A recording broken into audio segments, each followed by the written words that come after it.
Alright, today I'm going to show you a brief crash course on how to use Adobe Photoshop. This will be the software that we're going to use in order to create our mobile game designs. Remember, you don't need an advanced version of Photoshop. I'm using an old version right now, so that you don't have to worry about using anything of new. You can use any Photoshop, but remember, it's still in your skill set to create great design, and I believe you can do it. So I'm showing you a great example so that you'll be able to see the examples here. First, I'm going to make some shapes so that I can show you the first part of the tool, which is the Move tool.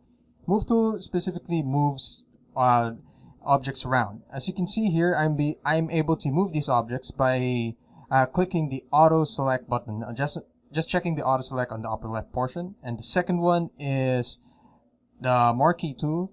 It's a tool that you're going to use to select a particular background or object. You can use this to paint a specific shape or color, so as long as it's in the parameter of this particular shape. Okay, now I'm just going to make some paint guidelines here. Okay, I'm going to make some paint a little bit. Alright, that's good.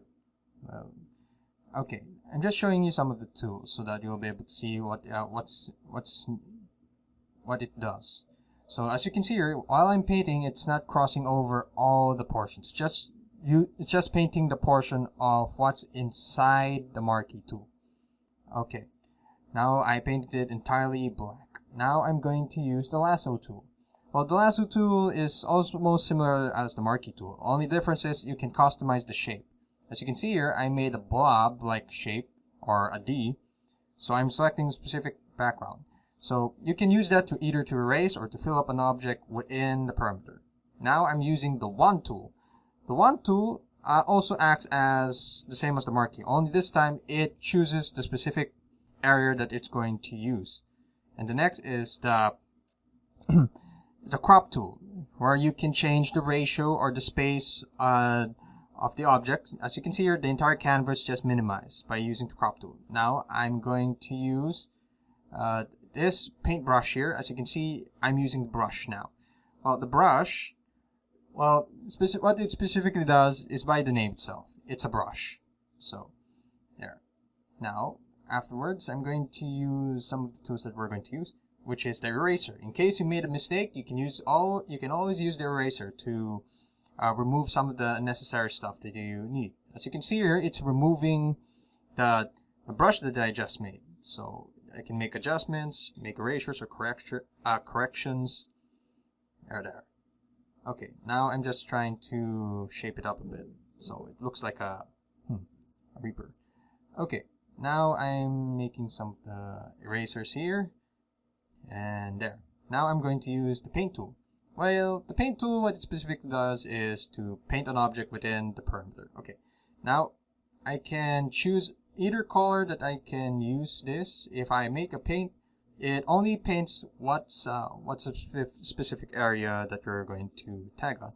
And now I'm going to use, okay, this one.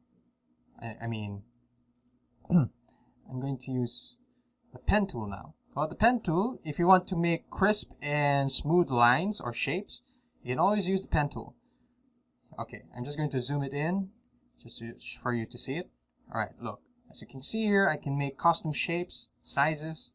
Well, if you drag the Pen tool by holding the left click, or the left portion of the click mouse, you can see here that I'm able to create the ups and downs. Well, you use the Alt key and then press hold so that you'll be able to do it. And then press the Alt if you want to make sharp corners. Just have to press it at the dot. Okay. Now, as you can see here, I'm making the shape now, so making some custom shapes. Well, this will be a very handy tool in one of our future lectures here in our course. Okay, I'm just going to make the design of the eyes. Technically, that's what it does. Now we're going to use the Text tool. What it does, what you can see in the previous lecture as well, is to place a text or create text. Now, I'm just going to type in hello.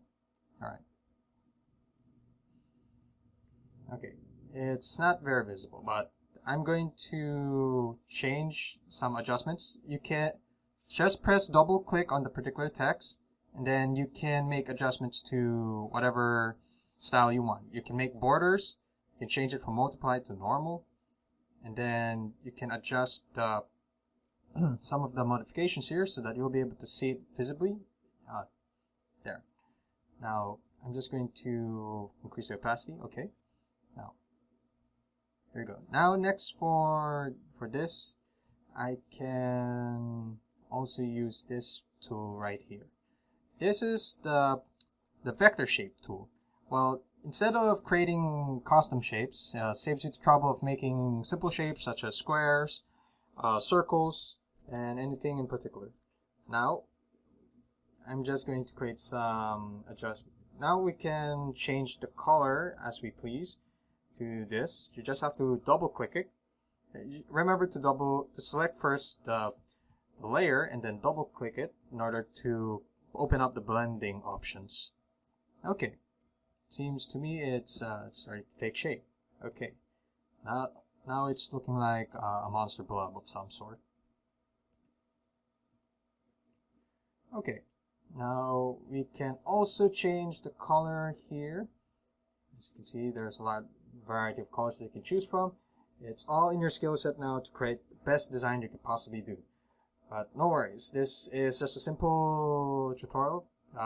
You can take time to practice this while you're in your free time. Okay, now I'm just going to make the color of what seems to be the hair. Okay.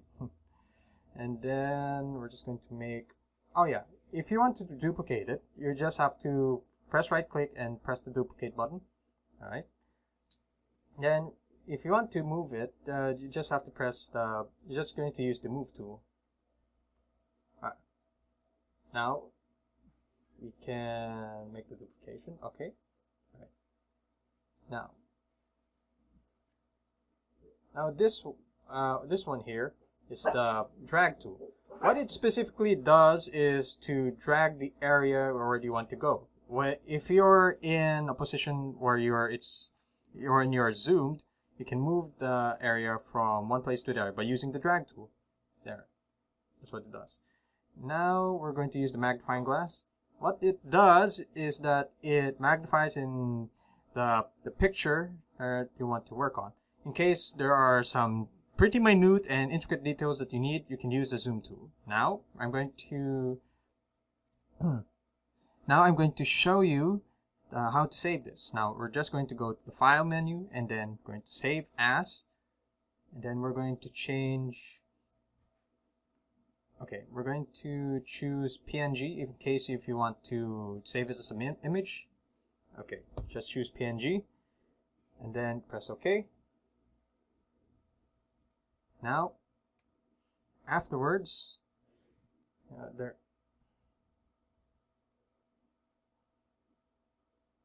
and now we're going to press the file and then save as. Now, if you want to save it as a PSD file, you can save it with the PSD type PSD. Okay. Now, since we managed to complete everything, I'll see you in the next lecture, and happy design.